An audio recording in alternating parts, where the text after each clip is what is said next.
성금요일 새벽입니다. 다 같이 사도신경 신앙고백함으로 예배 시작하겠습니다.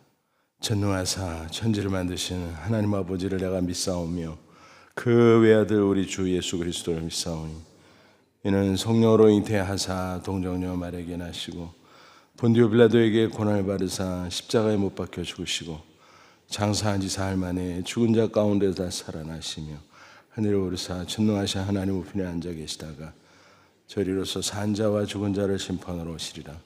성령을 믿사오며 거룩한 공회와 성도가 서로 교통하는 것과 죄를 사하여 주시는 것과 몸이 다시 사는 것과 영원히 사는 것을 믿사옵나이다. 아멘.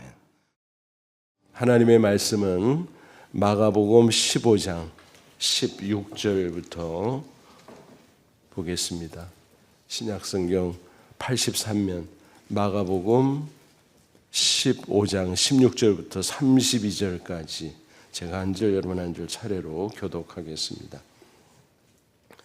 군인들이 예수를 끌고 브라이도리온이라 하는 뜰 안으로 들어가서 온 군대를 모으고 예수에게 자색 옷을 입히고 가시관을 엮으시고 격려하여 이르되 유대인의 왕이여 평안할지어다 하고 갈대로 그의 머리를 치며 침을 뱉으며 울어 절하다. 희롱을 다한 후 자색 옷을 벗기고 도로 그의 옷을 입히고 십자가에 못 박으려고 끌고 나가니라.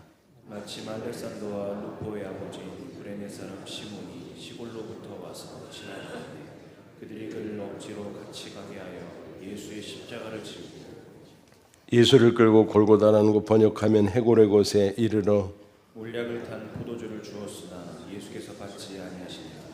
십자가에 못 박고 그 옷을 나눌새 누가 어느 것을 가질까 하여 제비를 뽑더라. 때가 제3시가 되어 십자가에 못 박으니라. 그 위에 있는 죄패에 유대인의 왕이라 썼고 강도들을 예수와 함께 십자가에 못 박으니 하나는 그의 우편에 하나는 좌편에 있더라. 지나가는 자들은 자기 머리를 흔들며 예수를 모욕하여 이르되 아하 성전을 헐고 사흘에 짓는다는 자여 내가 너를 구원하여 십자가에서 내려오라 하고 그와 같이 대제장들도 서기관들과 함께 희롱하며 서로 말하되 그가 남은 구원하였을 때 자기는 구원할 수 없도다. 이스라엘 왕 그리스도가 지금 십자가에서 내려와 우리를 보고 믿게 할지어다 하며 함께 십자가에 못 박힌 자들도 예수를 욕하더라. 아멘. 성금요일입니다. 잘 아시는 대로 성금요일은 고난주간의 금요일, 예수님께서 십자가에 못 박히신 바로 그날이죠. 예수님은 그 전날 밤부터 숱한 고초를 겪으셨습니다. 이리저리 끌려다니고 또 불법 재판을 받으시고 곱게 받은 게 아니죠. 모욕을 당하시고 또 침뱉음을 당하시고 또 매를 맞으시고 심지어는 치욕스러운 따귀까지 맞으시고 마침내 빌라도 총독 앞에 가서 무죄가 분명함에도 불구하고 유대인 종교 지도자들의 저항으로 말미암아 결국 십자가에 내어주게 됐습니다. 그래서 오늘 본문 말씀은 바로 그 마지막 십자가를 지고 이제 골고다 언덕까지 올라가서 결국 못 박히는 그 장면까지 기록이 돼 있습니다. 16절 보니까 군인들이 예수를 끌고 브라이도리온이라는 뜰 안으로 들어가서 그러니까 총독의 관저가 있고 연결된 광장 같은 뜰이 있었습니다. 그곳에 예수님을 끌고 가서 군대들이 모여서 이제 조롱을 시작합니다. 죄수를 이끌고 골고다 언덕을 향해서 행진을 시작하기 전에 이제 온갖 조롱을 하는 거죠. 그래서 예수님에게 자색 옷을 입혔습니다. 그것은 일부러 귀족이나 왕이 입는 그 옷을 입힘으로써 조롱하기 위한 거죠. 그래서 이거 입으시오 왕이여 뭐 이런 식이죠. 그리고 가시면류관을 엮어서 씌웠습니다. 얼마나 치욕스럽습니까? 게다가 가시면류관은 뭡니까? 가시가 우리가 보통 보는 그런 게 아니에요. 그곳의 가시는 길기도 하고 단단하기도 하고 그래서 머리 곳곳을 찔러 피가 그러지 않아도 온몸에 피투성이였는데 머리까지, 얼굴까지 피투성이가 될 수밖에 없었을 것입니다. 그런 예수님을 향해서 엎드려서 절을 하는 신용을 하고 또 경례를 하고 유대인의 왕이여 절 받으시오 뭐 이런 식으로 조롱의 조롱을 계속하고 있는 장면이 오늘 본문에 기록이 되어 있죠. 그리고 20절 보니까 희롱을 다한 후에 자색 옷을 벗기고 도로 그의 옷을 입히고 십자가에 못 박으려고 끌고 나가니라. 그래서 골고다 언덕을 향해서 행진이 시작이 된 겁니다. 그 당시에 십자가형에 처해진 죄수는 자신이 매달릴 그 큰 십자가 나무를 짊어지고 행진을 해야 됐습니다. 골고다 언덕을 향해서. 그 고통이 얼마나 클까요? 채찍에 맞고 괴롭힘을 당하고 특별히 예수님은 더 했겠죠. 기진맥진한 상태인데 그 상태로 무거운 십자가를 지고 가는 거예요. 그 총독 관저에서 그 뜰에서 골고다 언덕까지 거리가 얼마나 될까? 거의 1km, 뭐 정확하게는 한 800m가 조금 넘는다 그래요. 그래도 그것은 꽤 긴 거리죠. 빈몸으로 가도 그렇게 아주 가깝다고 볼 수는 없는 거리인데 그 무거운 십자가를 지고 그것도 기진맥진한 상태에서 간다는 것은 엄청난 고통일 수밖에 없었을 것입니다. 게다가 그 주변에 길가에 많은 사람들이 구경을 하고 있습니다. 무슨 일이래 무슨 일? 예수잖아 예수. 아니 어쩌대? 유대인의 왕이라나? 아니 자기가 무슨 유대인의 왕이야? 뭐 하나님의 아들이래나? 아니 하나님의 아들이 저렇게 맥을 못 추고 저렇게 끌려가고 있어? 별여별 조롱하는 저주하는 소리를 들으면서 얼마나 큰 수치입니까? 십자가는 그겁니다. 고통과 수치입니다. 그렇게 예수님은 이제 못 박히기 위해서 그 무지막지한 자들에게 끌려서 행진을 하고 있는 것입니다. 그런데 도중에 어떤 일이 있었습니까? 21절 보니까 마침 알렉산더와 루포의 아버지인 구레네 사람 시몬이라는 사람인데 그 사람은 구레네 사람이라 그랬어요. 구레네는 북아프리카 지금의 리비아죠. 그 리비아의 해안 쪽에 있는 도시입니다. 그래서 지금 트리폴리 그 부근이라고 알려져 있습니다. 그 구레네에 거주하던 시몬이라는 사람. 그 시몬은 그 정체가 도대체 무엇이었을까? 교포였을 것입니다. 그래서 그 당시 여러 지역에 유대인 교포들이 나가서 살고 있었습니다. 그래서 유대인 디아스포라라 그러죠. 흩어진 자들. 그 한 사람이 아닐까 싶어요. 그러지 않아도 그 당시에 이 구레네라고 하는 도시에는 유대인 디아스포라 공동체가 있었다고 합니다. 그래서 많은 사람들이 거주하고, 근데 그들 가운데 신앙이 아주 귀한 사람들은 벼르다가 예루살렘 성지순례를 하는 겁니다. 명절에 맞춰서. 바로 이때가 6월절이었잖아요. 그래서 이 구레네도 뭐 매년 그렇게 머나먼 길을 올 수 있었겠습니까? 어쩌면 몇 년 만에 벼르고 또 비용을 모으고 그래서 겨우 찾아왔는지도 몰라요. 그래서 이제 시골로부터 예루살렘을 향해서 이렇게 쭉 오고 있었겠죠. 그리고 예수님의 행렬은 예루살렘 성을 빠져나오는, 그래서 서로 마주치는 그런 상황이었습니다. 근데 어떤 일이 벌어졌습니까? 그들은 로마 군병들이죠. 시몬을 억지로 같이 가게 하여 예수의 십자가를 지우고, 이게 무슨 상황이겠습니까? 예수님께서 그 무거운 십자가를 지고 가는 거예요. 그 무게가 어떤 학자들은 40kg, 어떤 학자들은 70kg으로 추정을 합니다. 어느 쪽이든 그 기진맥진한 예수님에게는 너무너무 무거운 십자가지요. 지고 가다가 쓰러지고, 그럼 일어나라고 채찍질을 하고, 말씀드린 대로 그 당시 채찍은 뭐라 그랬어요? 중간중간 여러 갈래 그 가죽에 쇠붙이가 달려있고 뾰족하고 단단한 동물뼈가 달려있고, 그것으로 또 인정사정 보지 않고 후려치는 거예요.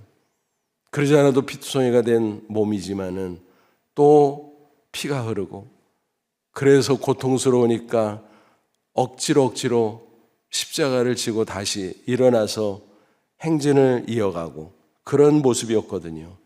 그래서 한 번, 두 번 그렇게 계속 되는 가운데 도저히 예수님께서 일어나질 못하는 거예요. 로마 군인들이 이제는 판단했어요. 야, 이러다가 골고다 언덕까지 가지 못한 채 죽으면 어떻게? 그러면 우리가 맡은 처형의 임무를 제대로 못하는 거 아니야? 그럼 안 되지. 그럼 어떡할까? 지나가는 사람 하나 잡아서 지고 가라고 하자. 그때 바로 구레네 시몬을 보게 된 겁니다. 그 당시에 로마 당국은 식민지 백성이 이스라엘 유대인들에게 어떤 권리를 행사했냐면은 징발권, 강제로 징발권. 그래서 노동을 징발하든 물건을 징발하든 그 규정이 있어요. 그래서 예를 들어서 지나가는 사람에게 어이 이리 와봐. 그러면 가야 돼요. 아니면 지나가다가 긴 로마 군병의 그 창 모서리로 툭툭 어깨라도 치면 그냥 여지없이 불려가야 돼요. 왜 그럽니까? 날이 그러면 이거 가자고. 그러면 얼마까지 가도록 규정이 되어 있냐면은 오리의 거리만큼은 꼼짝없이 징발당해서 갈 수밖에 없습니다. 짐을 지고. 바로 그런 것이 있었어요. 그래서 예수님께서 산상수훈 가운데 마태복음 5장 41절에 무슨 말씀하셨어요? 어떤 자가 오리를 억지로 가게 하면 십리를 가라. 무슨 얘기예요? 바로 그거예요. 식민지 백성이 로마 사람들이 그렇게 징발을 하면은 얼마나 울분이 솟구쳐 오르겠어요. 이 나쁜 놈들. 그러면서 얼마나 부글부글 끓겠어요. 원수잖아요. 그럴 때 울분을 누그러뜨리고 원수까지 사랑하고 원수까지 축복하라. 그런 뜻으로 예수님께서 오리 가지 않은 자가 있으면 십리를 가라. 그 말씀을 하신 거거든요. 그 배경을 알면 그 말씀을 잘 이해할 수 있겠죠. 어쨌든 그래서 구레네 시몬이 징발이 된 겁니다. 구레네 시몬은 영문을 몰랐을 거예요. 이거 뭐야 이거. 세상에 속된 말로 하면 재수없겠으리. 예수님이 누군지 모르잖아요. 그냥 일개 사형수로 알았을 거 아니겠습니까? 로마 군인들에 대한 반감도 있었는데 게다가 사형수와 마주친 것도 재수없는데 게다가 그 피투성이가 된 십자가 무거운 거를 짊어지고 저 언덕배기를 기어 올라가라고? 얼마나 황당했을까? 얼마나 기가 막히고 화가 났을까? 그죠? 하지만 꼼짝없지요. 그래서 구레네 시몬은 억지로 예수님의 십자가를 대신 지고 예수님과 함께 행진을 이어가게 됐습니다. 그리고 마침내 골고다 꼭대기에 올라갑니다. 골고다는 히브리어로 해골이라는 뜻이에요. 해골. 그래서 멀리 보면 해골같이 지형이 생겼다. 그래서 그런 이름이 붙여졌다는 설도 있고, 또 거기는 사형장이기 때문에 많은 그 사형수들의 시체가 썩고 남은 그 해골들이 여기저기 나뒹굴어서 해골이라고 부르게 됐다는 그런 설도 있습니다. 그래서 골고다, 바로 그 골고다입니다. 그런데 여러분이 흔히 또 갈보리라는 말을 쓰기도 하잖아요. 갈보리. 그 갈보리는 뭐냐? 다른 거냐? 같은 거예요. 같은 건데 갈보리는 이 원래 성경이 구약은 히브리어, 신약은 헬라어잖아요. 근데 그거를 라틴어로 번역한 성경이 있어요. 불가타로 라틴어. 거기 보면 이 골고다를 뭐라고 번역을 했냐면은 갈바디아. 그래서 그 말이 캘보리, 영어로 캘보리. 그래서 갈보리 그렇게 됐다. 참고로 말씀드립니다. 어쨌든 골고다 언덕까지 올라갔어요. 그러면서 결국 예수님께서 십자가에 못 박히고 이제 또 예수님을 달기 전에 조롱하는 일들이 막 벌어지죠. 또 예수님이 매달린 후에도 끊임없는 조롱이 이어집니다. 군병들은 예수님을 벌거벗기고 그 겉옷은 그 당시에 꽤나 가치가 있는 것이었거든요. 그래서 몇 조각이니까 그거를 나눠 가자. 내가 이쪽 가질래, 내가 이쪽 가질래. 아니야, 내가 가질 거야. 서로 옥신각신하다가 제비를 뽑는. 근데 희한하게 그게 시편 22편에 그대로 예언이 되어 있어요. 1000년 전에 다윗이 성령의 감동으로 썼던 메시아 시편, 예언 시편. 그래서 성경은 신기한 하나님의 말씀이라고 하는 거죠. 마치 앞에서 보면서 묘사하는 것처럼, 스케치하는 것처럼 그대로 예언됐는데 여기에 이렇게 성취된 내용이 소개가 되는 것입니다. 그리고 마침내 25절 제3시 오전 9시입니다. 십자가에 못 박혔어요. 그리고 죄패는 유대인의 왕 나사렛 예수 그렇게 적혀 있고 강도들이 있고 지나가는 자들이 머리를 흔들며 조롱하는 의미예요. 성전 헐고 사흘 만에 짓는다며 그건 어떻게 됐어? 조롱하고 지나갑니다. 또 어떤 자는 한번 십자가에서 내려와봐. 왜 그렇게 당하고 있어? 하나님의 아들이라며 그리스도라며 뭐 하는 거야? 그런 온갖 조롱을 하고 있는 장면. 그렇게 예수님은 십자가에 못 박혔고 그리고 십자가상에서 6시간 고통을 당하다 운명을 하게 되셨습니다. 이런 십자가 골고다까지의 행진과 못 박히는 이런 장면 속에서 이 시간 남은 시간 동안에 우리가 구레네 시몬에게 집중해서 생각해 볼 수 있기를 바랍니다. 예루살렘 현지에 가면 그 순례자들을 돕기 위해서 그 길을 조성을 해놨습니다. 뭐 이렇게 잘 갖고 오는 건 아니고 그냥 그 코스를 만들어 놓고 그 중간중간 지점에 기념 장소를 만들어 놓고 또 교회가 세워진 곳도 있고 그래서 올라가다가 언덕길이니까 순례자들이 잠시 거기서 멈춰서 둘러보기도 하고 또 묵상하고 기도하기도 하고 그런 길이 있는데 그걸 비아 돌로로사라고 하죠. 슬픔의 길, 고난의 길. 그 코스가 중간중간 그 정해놓은 지점이 14개가 있어요. 14개 처지요. 그래서 제1, 제2, 제3 이런 식으로 14까지 그 지점을 마련을 해놨습니다. 근데 제5처를 보면 바로 구레네 시몬을 기념하는 장소입니다. 그래서 교회당이 세워져 있고 또 거기에 조각이 있죠. 구레네 시몬이 십자가 지고 가는 예수님과 함께. 그리고 거기에 그런 글귀가 적혀 있어요. 십자가는 억지로 져도 축복이 된다. 십자가는 억지로 져도 축복이 된다. 예수님께서 십자가를 지심으로 우리의 죄를 담당하시고 믿는 자마다 죄와 사함에서 구원받는 놀라운 그 구원의 역사를 이루셨습니다. 예수님의 십자가는 그분에게는 고난이었지만 우리에게는 축복이 된 것입니다. 구원의 축복.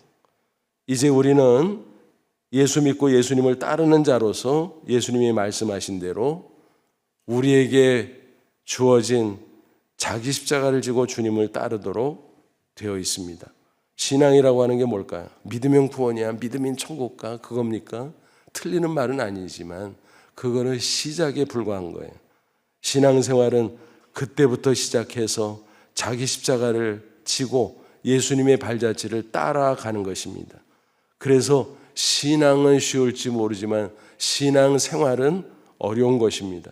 천국 가는 그날까지 험한 세상에서 자신의 삶의 자리에서 자기 십자가를 지고 예수님을 따라가야 되기 때문인 것입니다. 누가복음 9장 23절 예수님 말씀 기억하시죠? 아무든지 나를 따라오든 자기를 부인하고 제 십자가를 지고 날마다 나를 따를 것이니라 주님께서 말씀하셨습니다. 바로 그겁니다. 그런데 그날 구레네 시몬은 그런 말씀을 듣지도 못했고 그 원리를 알지도 못했고 황당한 가운데 영문을 모르는 가운데 투덜거리면서 힘드니까 욕을 해가면서 그렇게 올라갔을 것입니다. 그런데 주변에서 조롱하는 사람들의 소리도 들었죠. 못 박히는 장면도 봤죠. 못 박혀서 예수님이 고통을 당하는 모습도 봤죠. 또 예수님께서 가상치런 십자가상에서 하신 말씀도 다 들었죠. 그 전 과정을 목격하게 됐을 것입니다. 그 후에 구레네 시몬은 어떻게 됐을까? 오늘 말씀 가운데 힌트가 나와요. 21절 다시 보시면 알렉산더와 루포의 아버지 구레네 시몬. 그러니까 알렉산더와 루포라는 사람의 아버지야라고 구레네 시몬을 마가복음의 기자인 마가는 소개하고 있습니다. 마가복음을 처음에 받는 수신자가 있었잖아요. 초대교회 성도들이 받았죠. 그래서 지금처럼 뭐 대량으로 인쇄한 것이 아니잖아요. 필사본을 돌려보면서 그것도 희귀해서 다 못 보고 그거를 낭독하면 듣고 또 들은 거를 기억했다가 다른 사람한테 또 들려주고 그런 식인데 어쨌든 그 당시 제1 수신자들이 있었을 거예요. 초대교회 성도들. 그들에게 이해를 돕기 위해서 구레네 시몬 있잖아. 그 사람이 예수님의 십자가 지고 갔어. 근데 구레네 시몬이 누군 줄 알아? 알렉산더와 루포의 아버지야. 아 그래? 그 두 사람의 아버지라고? 그 시몬이? 아 그렇다니까. 이런 식이었습니다. 무슨 얘기일까요? 초대교회 성도들이라면 이름만 들어도 잘 아는 두 인물 알렉산더 루포였다는 것입니다. 추정컨대 그들은 초대교회의 지도자급의 그런 성도였다고 판단할 수가 있습니다. 그러니까 다 아는 거예요. 알렉산더 루포. 그러니까 우리는 추정할 수 있죠. 아, 구레네 시몬이 그 전 과정을 보고 예수님을 믿게 됐구나. 그죠? 어떻게 그 전 과정을 목격하고 예수님을 안 믿을 수가 있겠습니까? 내일 본문에 이제 나오는데 사형 집행관이었던 백부장도 마지막 예수님 운명하신 후에 뭐라고 고백해요? 이 사람은 진실로 하나님의 아들이었도다. 불신자, 이방인, 군인, 장교 그가 예수님을 처형하는 집행하는 그 책임자인데 쭉 지켜보고 내린 결론이 이분은 하나님의 아들이다. 이분은 죄가 없다. 자기가 집행을 했으면서도 그 고백을 했잖아요. 그리고 예수님을 믿게 됐잖아요. 구레네 시몬도 마찬가지라는 거예요. 그래서 자기 아내에게 복음을 전했겠고 또 아들들에게 복음을 전했겠고 그 가정은 복음화되어서 예수를 잘 믿는 그런 아름다운 가정이 됐을 거예요. 또 하나 우리는 생각나는 구절이 있습니다. 로마서 16장 13절 보면 사도 바울이 로마서를 쓰고 로마 교회 안부 인사를 하고 마감을 하는데 그 16장에 보면 많은 성도의 이름을 거명하면서 문안 인사를 해요. 아무에게 문안하라. 아무에게 문안하라. 그때 어떤 구절이 있습니까? 바로 로마서 16장 13절이죠. 루포의 어머니는 내 어머니라. 루포의 어머니에게 문안 좀 해줘라. 문안한다. 그분은 내 어머니라. 루포의 어머니니까 누구예요? 구레네 시몬의 아내죠. 야, 그 사람도 나오네요. 근데 바울이 뭐라고 불렀다고요? 나의 어머니다. 요즘식으로 말하면 교회에 오랜 세월 신앙생활 잘하고 경건하고 인자한 그런 노성도, 권사님 같은 그런 분이죠. 그래서 사도 바울을 격려하고 위로하고 후원하고 그랬던 여인. 그 여인이 바로 구레네 시몬의 아내라는 거예요. 그러니까 그 가족에 대한 게 성경에 약간 스쳐가면서 언급이 되지만 우리는 충분히 추측할 수 있잖아요. 아, 그날 구레네 시몬은 예수님을 만났고 그 일로 인해서 예수님을 믿게 됐고 가족들에게 복음을 전했고 가족들도 다 예수 믿고 온 가족이 초대교회에서 기둥 같은 일꾼들이 됐구나. 야, 복되도다. 그래서 억지로 진 십자가였지만 그것은 축복이었다라고 하는 것입니다. 오늘 우리도 마찬가지예요. 신앙생활에서 때로는 부담스러운 일이 있잖아요.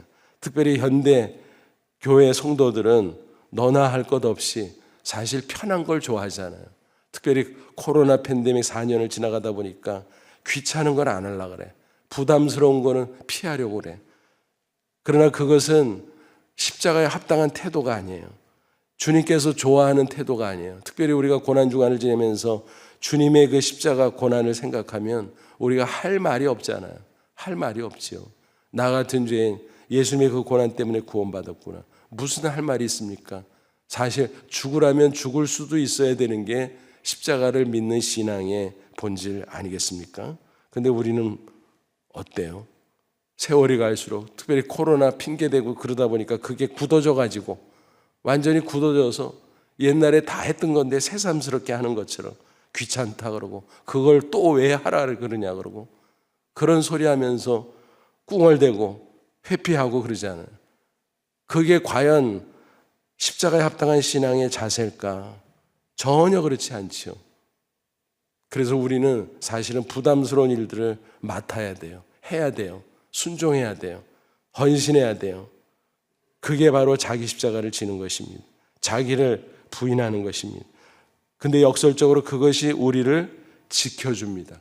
우리의 신앙생활이 태만해지지 않도록 지켜주는 것이고 우리를 각성시키는 것이고 우리를 주님께로 더 가까이 가게 하는 것이고 그래서 주님의 놀라운 동행하심과 축복하심을 또 체험하게 하는 것이다 라는 것입니다. 그래서 토마스 아켄피스라는 그 수도자는 뭐라 그랬어요? 십자가를 지라. 그러면 그 십자가가 당신을 짊어져 줄 것이다. 그렇습니다. 십자가가 무거운 것 같지만 지고 가다 보면 주님이 함께하고 그래서 그것은 질만하고 쉽고 또 축복이 된다라는 것입니다. 그래서 예수님께서 마태복음 11장 29절 30절 뭐라 그랬어요? 나는 마음이 온유하고 겸손하니 나의 멍에를 메고 내게 배우라. 멍에는 부담스러운 거잖아요. 근데 예수님이 나의 멍에를 메고 따라오라, 배우라. 그러면 너희 마음이 쉼을 얻으리니.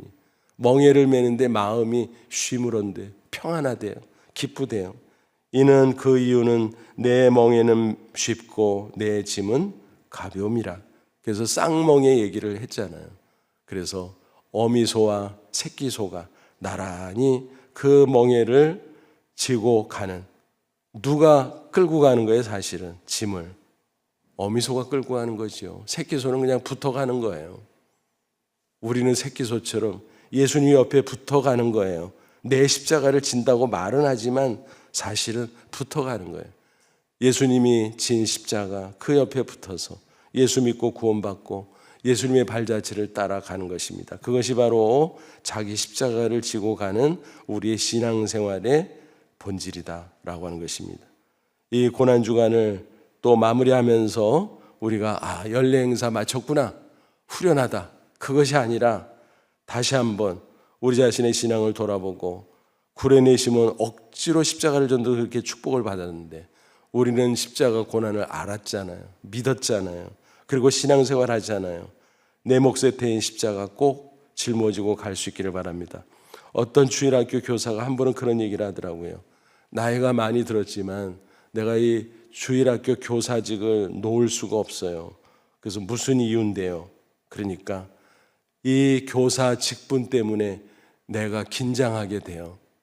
한 주의 삶을 자기가 긴장 속에서, 좋은 의미의 긴장 속에서 살게 된다는 거예요. 주말이 갖고 올수록 기도를 하게 되고 말씀을 준비를 하게 되고 또 아이들에게 본이 돼야 되니까 나 자신을 단정하게 하고 또 주일날 가족들 가운데 또 주변 지인들 가운데 이런저런 행사가 얼마나 많은 분주한 이 시대지만 최대한 그거를 잘 단돌이 하면서 주의를 꼭 지키게 된다라는 거예요.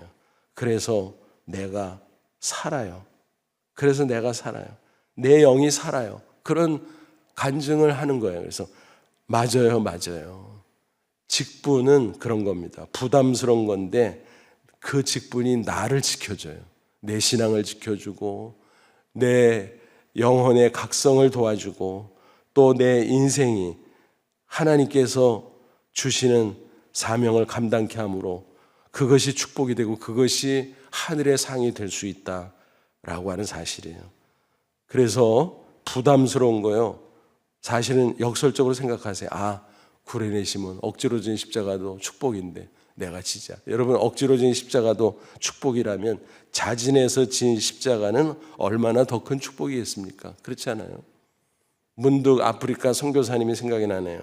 그분은 미국에서 한인교회 목회하다가 조금 일찍 은퇴하시고 아프리카 선교사로 가셨어요.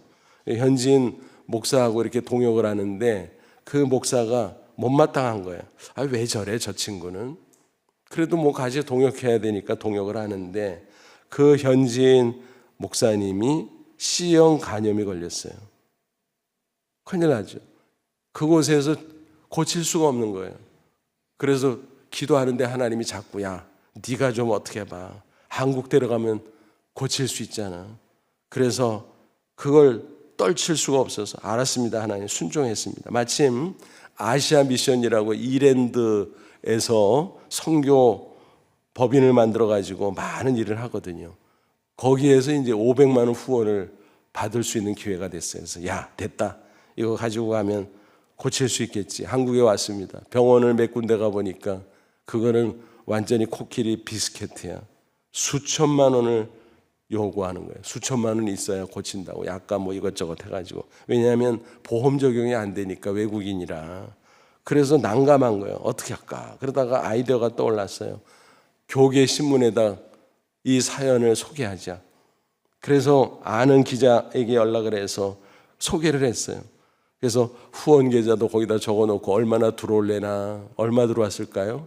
10만 원. 어이가 없는 일이었습니다. 근데 뜻밖의 사람에게서 뜻밖의 연락이 왔어요. 근데 그 사람은 교회도 안 다니는 불신자야. 일반 사람들도 그런 어떤 인도적인 마음이 있잖아요. 연락을 해서 뭐라고, 내가 C형 간염으로 걸려서 고생하다가 완치된 사람인데 이런 길이 있어요. 우리는 보험 적용이라고 그래도 그럭저럭 했는데 외국인들 같은 경우는 그게 비싸잖아요. 다 알더라고요, 그 사람.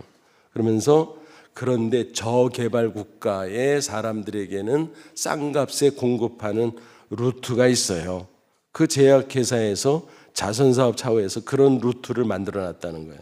그러니까 그거를 찾아가면 싸게 약을 구하고 치료를 쉽게 받을 수 있어요. 그래서 그 루트를 찾아서 얼마에 해결했냐면은 300만 원에 해결을 했어요. 얘기가 거기서 끝나질 않습니다. 그것 때문에 현지인 목사님은 완치가 될 수 있는 길이 열렸는데 의사가 선교사님을 보더니 아니, 선생님이 더 심각해요. 내가 볼 때는 뭐가 있는데? 그러니 진찰해보자 그러더니 판정을 내리는데 식도 정맥류, 간경변 그 합병증이 있다는 거예요. 그래서 위험하니까 얼른 입원하라고. 그래서 검사하고 그러는데 마치 때가 꽉 찼는지 막 피를 쏟고 막 여러 가지 많은 그런 어려움들이 막 발생하는 것이었습니다. 의사가 아프리카 선교사라 그러니까 아프리카요? 지금 미쳤어요? 죽어요, 죽어. 무슨 아프리카입니까? 그렇게 했는데 점점 치료를 받으면서 차도가 생기니까 나중에는 약을 1년치 가져가세요. 그리고 1년 뒤에 다시 나와서 검사 받으세요. 이렇게 얘기를 하더라는 거예요. 그래서 이 선교사님이 자기도 모르고 지내던 그 질병을 치료받고 회복하게 되었다라고 하는 아름다운 간증입니다. 여러분, 이 선교사님의 간증은 무엇을 우리에게 가르쳐주고 있어요? 부담스러운 거 했는데 거기에 하나님의 예비된 축복이 있었더라라는 거예요. 자기가 아프리카에서 몸을 안 돌보고 사역한다고 자기 속에 무슨 일이 일어났는지도 몰랐지만 하나님께서는 그런 일을 통해서 발견하게 하시고 치유해 주시고 회복시켜 주시고 또 하나님의 사역도 감당하고 그런 놀라운 일을 이루어 주셨다라고 하는 것입니다. 여러분, 우리 하나님은 그런 분입니다. 우리가 신앙생활하면서 헌신하고 충성하고 우리 거 뭐 뺏어 먹으려고 그러시겠어요? 아니죠. 우리에게 더 주시려고 하는 것입니다. 그래서 구레네 시몬 억지로 진 십자가도 축복이 있다면, 자진해서 우리가 질 수 있다면 주님이 얼마나 기뻐하고 얼마나 풍성한 것을 예비했다가 우리를 축복하시고 또 우리에게 상을 주실까? 아니, 그거 안 주셔도 해야 되잖아요. 이미 받은 은혜가 있기에. 그런데 그렇다는 거죠. 아무쪼록 십자가 지는 그것이 얼마나 큰 축복인가를 다시 한번 마음속에 새기고 주의 은혜에 무엇으로 보답할까 하는 마음으로 내 몫에 태인 십자가 성실하게 지고 승리의 인생 살아가는 저와 여러분 다 되시기를 주님의 이름으로 축원합니다. 기도하겠습니다. 이 말씀 붙잡고 기도하죠. 하나님, 그렇습니다. 억지로 진 십자가도 축복인데 하나님, 나는 그것도 모르고 바보같이 부담돼, 싫어, 피하고 싶어, 나 안 할래, 못해, 그런 소리만 하고 지냈음을 고백하고 회개합니다. 내 몫에 태인 십자가 자진해서 기쁨으로 즐거움으로 지게 하옵소서. 그래서 하나님 동행하시고 축복하심을 경험하게 하시고 우리 남은 생애가 더 빛나게 하옵소서. 우리 다 같이 간절한 마음으로 기도하시겠습니다. 자비로우신 주 하나님 아버지 감사합니다. 이 시간도 저희와 함께 하신 하나님을 찬양합니다. 영광 받으시고 주 안에서 그 힘의 능력으로 승리하게 하심을 감사합니다. 나의 십자가 지고 가기를 원합니다. 피하지 않게 하옵소서. 게으르고 나태하지 않게 하옵소서. 도망치지 않게 하옵소서. 고레네 시몬이 졌던 십자가 나도 지게 하옵소서. 이제는 억지로가 아니라 자진해서 지게 하여 주옵소서. 하나님 앞에 쓰임받고 하나님 일에 동참하며 하나님의 주시는 은혜를 풍성히 체험하고 하나님과 동행하며 아름답고 복스러운 인생을 살아가게 하여 주옵소서. 한 번 와갔다는 인생 기왕의 신앙생활하는 거 하나님 앞에 칭찬받고 사랑받고 주의 일에 동참하는 존귀한 인생을 살아갈 수 있도록 역사에 주시기를 원합니다. 이 시간도 간절한 마음으로 기도하는 모든 기도의 제목도 주께서 들으시고 응답하시고 역사에 주시옵소서. 하나님 감사합니다. 우리 주님 온갖 조롱 고통 다 당하시고 골고다 언덕까지 그 무거운 십자가 지고 가다가 쓰러지고 채찍 맞고 또 가다가 쓰러지고 채찍 맞고 그 와중에 구레네 시몬 만나 시몬이 대신 짊어져 준 그 십자가를 기억합니다. 억지로 진 십자가가 그 엄청난 축복이 된 것처럼 오늘도 주님께서 우리 각자에게 주어진 십자가를 지고 따라오라고 하셨건만 우리는 그 진리도 모르고 피하려고만 했음을 고백합니다. 다시 한번 고난주간을 지나가면서 우리가 내 몫에 태인 십자가, 교회에서, 가정에서, 직장에서, 내가 있는 삶의 자리에서 잘 발견하고 십자가 지고 주님 따라가게 하옵소서. 그래서 그것이 하나님께 영광, 이 세상에 놀라운 하나님의 역사 드러내며 우리에게도 축복과 영광이 되게 해 주시옵소서. 오늘 한날도 우리 함께 해 주실 줄로 믿습니다. 감사하며 예수님의 이름으로 기도하옵나이다. 아멘. 하늘에 계신 우리 아버지여, 이름이 거룩히 여김을 받으시오며 나라의 마옵시며 뜻이 하늘에서 이룬 것 같이 땅에서도 이루어지이다. 오늘 우리에게 일용할 양식을 주옵시고 우리에게 죄진 자를 사해 준 것 같이 우리 죄를 사해 주옵시고 우리를 시험에 들게 하지 마옵시고 다만 악에서 구하옵소서. 되게 나라와 권세와 영광의 아버지께 영원히 싸움나이다. 아멘.